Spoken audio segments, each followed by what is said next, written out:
Hello people! Super simple lang yung ating lunch series kanina. Nagluto lang ako kanina ng konting fettuccine pasta in Alfredo sauce. Konti lang kasi pandagdag lang doon sa leftover na waragainab kahapon na ginawa natin. At nagboil na tayo ng pasta, fettuccine pasta, kalahating pack yung gamit ko. And then sa kabilang pot, ito nagisa tayo ng garlic.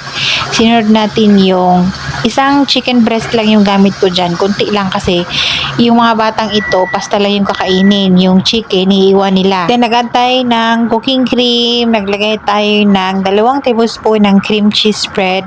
At nag-add ako dyan ng parmesan cheese na powder. Sa pangpalasa, asin, paminta, naglagay ako ng oregano leaves at basil leaves. Naglagay pala ako ng konting-konting sabaw from the boiled pasta. Then, pag okay na yung lasa, pwede natin i-add yung ating fettuccine pasta. And then, isi-serve ko yan na fresh. Ganyan talaga. Gusto ko pagka mga ganitong luto, talagang fresh yun isi-serve. Yung baga, hindi na iinitin ba?